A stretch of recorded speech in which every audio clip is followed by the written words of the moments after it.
topic is migration and settlement of the Arabs on the east coast of Africa.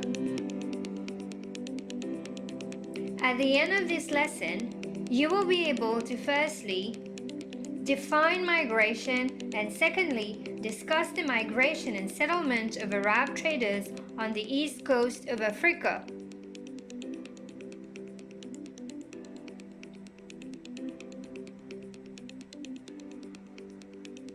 In our previous lesson, you have learned that the Indian Ocean played an important role in trade and commerce. So, what do you think were the consequences of the trade? Well, an important consequence of trade was the migration and settlement of people. So today, we will see how trade led to migration and settlement of traders. First, let's see what is migration. Let's say your parents and you have decided to leave Mauritius to go to Canada to live. So, your family and you are moving from one place to another to settle. This is what we call migration.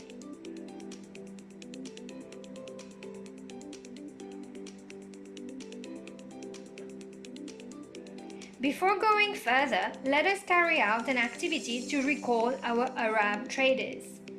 Question 1. Where did the Arab traders build settlement? A. East coast of Africa. B. West coast of Africa. C. East coast of India. D. Reunion Island. Question 2.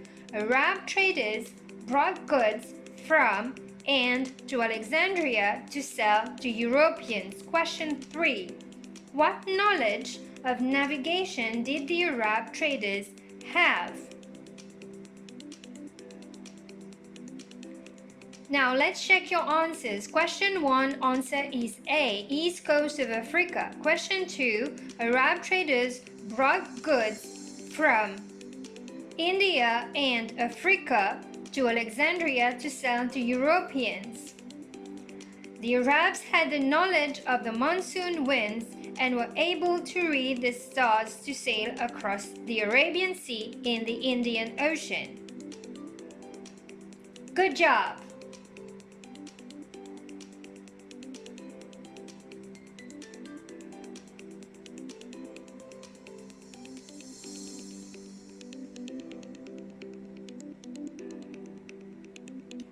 Observe the timeline on your screen. What can you observe? Yes, it shows the birth of the Swahili civilization. As we said, trading has had an impact in the Indian Ocean, not only in terms of trade, but also in terms of migration and settlement, in particular on the east coast of Africa, as shown on the map on your screen. The yellow area on the map shows the location of the Swahili culture. How did this happen?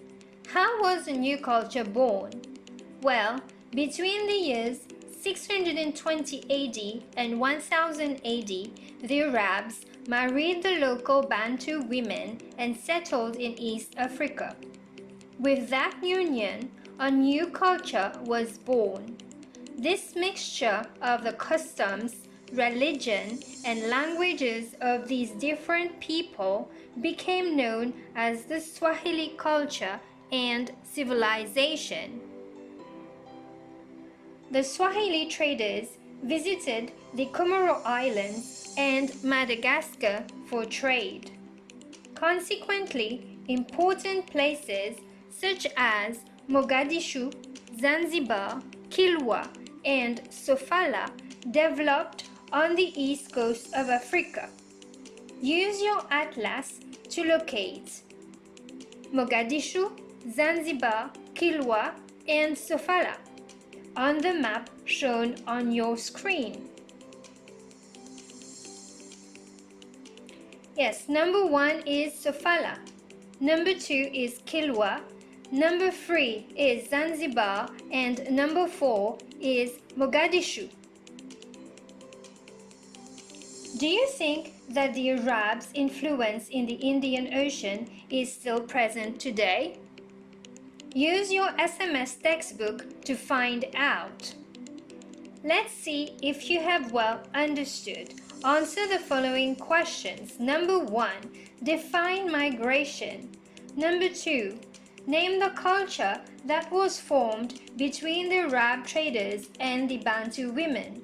Number 3. List down 2 islands which the Swahili traders visited.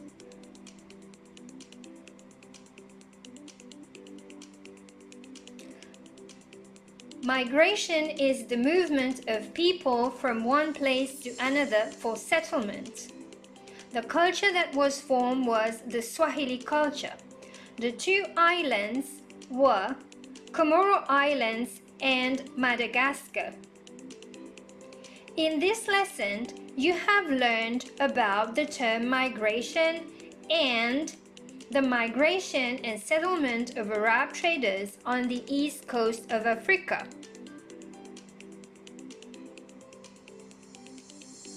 So that's all for today. Hope to see you soon.